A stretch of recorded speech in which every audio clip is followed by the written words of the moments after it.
2021, Wells Fargo approached Thrive Global Project with a question: how do we incentivize young people to save and increase their financial literacy? So we got to work researching and proposed an innovative approach called design thinking. What is design thinking, you ask? Well, a design thinking workshop is a nonlinear, iterative, and creative problem-solving session that is based on the principles of design thinking. These workshops are activity-based and can be done in person or remotely, allowing for flexibility of delivery as needed. Design thinking is a way to challenge biases and assumptions, identify and create high-impact solutions to complex problems. It uses participant experience, stories, and data as evidence to help identify our most important problems.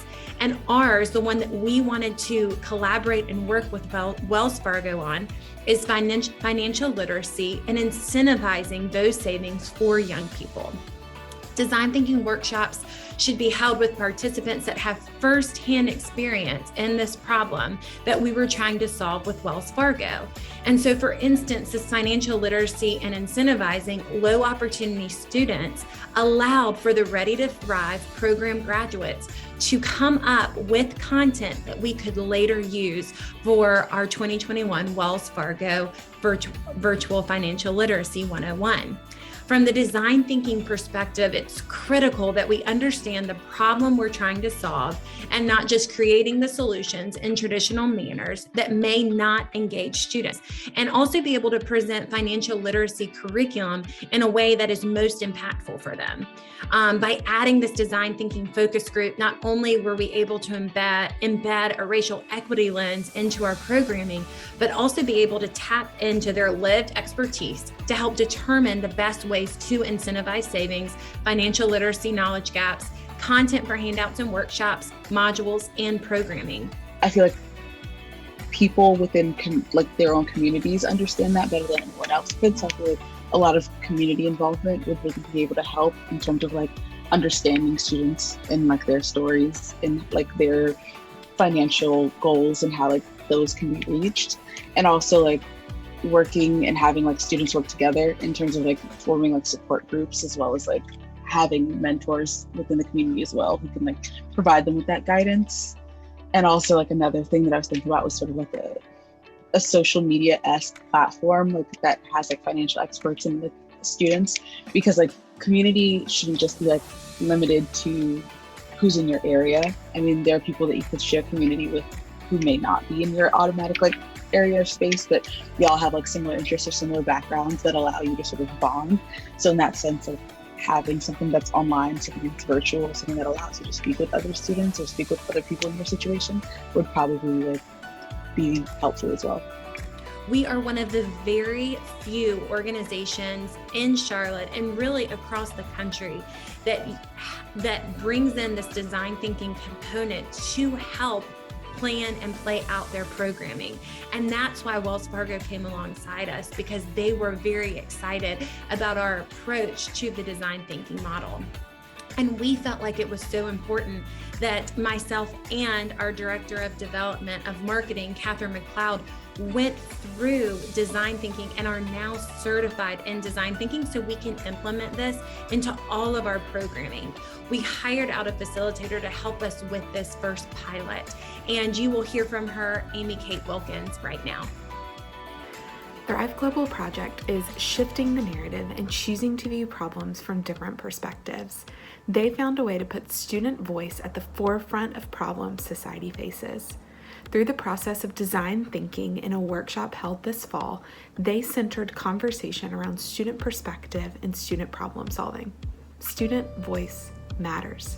Students represent the future, and their ideas are innovative and novel, and that is a wellspring of knowledge worth tapping into.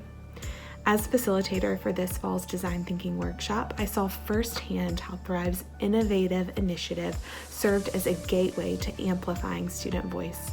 An organization that prioritizes others does not serve themselves, but rather exists to serve others. That is breaking the mold, and I was grateful to be a part of it.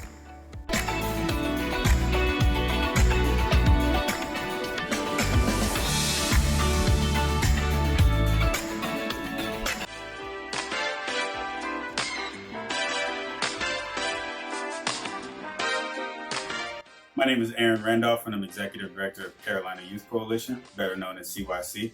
CYC is a college access and persistence organization that prepares high-performing, under-resourced students to enter, excel in, and graduate from college.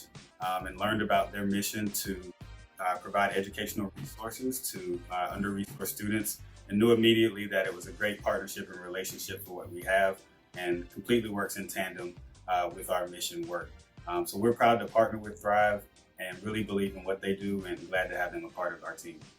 Hi, I'm Maria Diaz. I am the Director of Persistence and Pre-College Programs at Carolina Youth Coalition.